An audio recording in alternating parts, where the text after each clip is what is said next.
How we all doing? Well, 21st of August is going to be so full on, isn't it? Oh, yeah. Because men's ministry, hungry people, 40 days of hunger, 40 days of famine, 40 days, 40 hour. Where'd I go? 40-hour famine, you didn't like that, so you don't go. 40-hour famine and voting. And then we're doing Hospitality Sunday on the 22nd. That means you invite someone around because you're going to cook for them because they're so worn out from doing all the voting and men's ministry and 40-hour famine and all that. Hospitality Sunday, invite someone you've never had over before. That'd be cool. Now, a couple other things I need to tell you since we're on about registration forms, guys, which will be back there apparently. A number of guys asked me about Hillsong 2011. It's on 5th of July, right? There are a number of these back there too. What you need to do when you fill these in, by the way, it says group leader, that would be me, all right? That's the way you get the discount, the group discount. But you'll need to get in on that right away because it'll sell out and you'll need to get accommodation over there at Darling Harbour next year, not at Moonbush. And you'll need to come see me if you want to do that, but get the form first and fill them in and we'll help you through that. Pretty cool, wouldn't it? Baptism next Sunday. More baptisms the following Sunday. And if God's working here, there'll be some the following Sunday after that. We'll leave the tub out here all the time. We're wheeling it out tonight, by the way. A little bit of debris got left in there after the last one a week or so ago. I need to hose it out through the week, all right? So we're wheeling it out tonight. Mops, people, you got mops on this week? Mops on Wednesday? Mops, people? You're about as vocal as the men were. Is it on the following week, mops? Yes. Yeah, okay. Men? Are you looking forward to going to the men's conference, man? Yes. I love church. I don't know what you're saying. There's grunt and groan. It's all good, isn't it? Okay, we're going to get through this message and the appropriate times grunt and groan, would you? That'd be good. All right. Life is a series of steps, right? It really is. And so this morning we're beginning a brand new series of messages looking at some of the steps the people of Israel took under Joshua's leadership as they moved in to take possession of the promised land. And I'm calling this morning's message, Get Ready. Get Ready. For these people that we're going to look at in Joshua's day, they were after the promised land. The promised land. Now for us, it's not about the promised land apart from heaven. The heavenly land, there is no promised land for us, although if there was going to be, it would be Baldavis, but that's not so. It's a promised life. Promised life. Now let me show you this. The 5th commandment of the 10 commandments says this. Exodus 20 verse 12. Honour your father and mother so that you may live a long life in the what? Land. Run about me, thank you. In the land. That would be the promised land. Ephesians 6:1 takes that commandment and does this with it. It applies it to a new covenant setting and says it in a slightly different way. Honour your father and mother. This is a commandment with a promise that it may go well with you and that you may enjoy long life on the earth. And so in Joshua's day it was the promised land.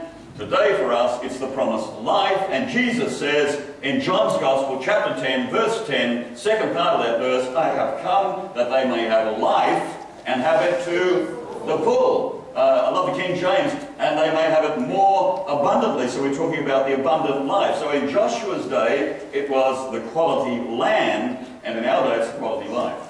That's where we're going. So as we go through this morning, when they're talking about quality land, we're just going to translate that to quality life.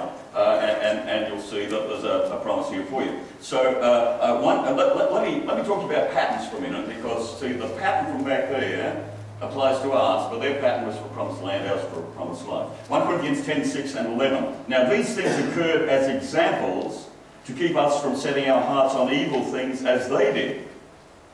These things happened to them as examples and were written down as warnings for us, on whom the culmination of the ages has come. Now, the point is this. The point is that the steps these guys took back in Joshua's day got them established in the prosperous land. We take the parallel steps to get us established in the abundant life. That's what this is about. So as we look today at getting ready for the next step that God wants you to take in His call on your life, and God has a call on your life, make no mistake about it, He's got something for you.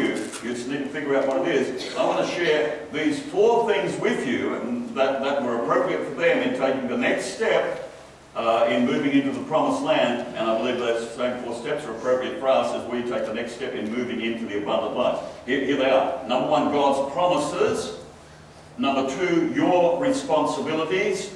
Number 3, your attitudes. And number 4, your actions. You need to get your attitude right before you do the action. That's the way it is. So God's promises, there are actually 6 of his promises here about taking the promised land in Joshua chapter 1. Most of the stuff we do this morning will come out of Joshua chapter 1. The first one is the promised land. Joshua chapter 1 verses 2 and 10. The Lord says, "The land I am about to give you, the land the Lord your God is giving you for your own." But as I showed you from the transition from the Old Testament to the New Testament, the land becomes the life for us.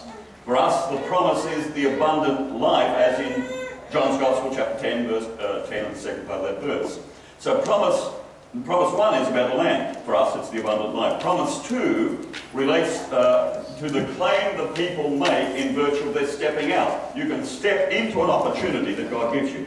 That's what we're going to talk about. Here's how it's said. Joshua chapter 1, verse 3, "I will give you every place where you set your foot, as I promised to Moses."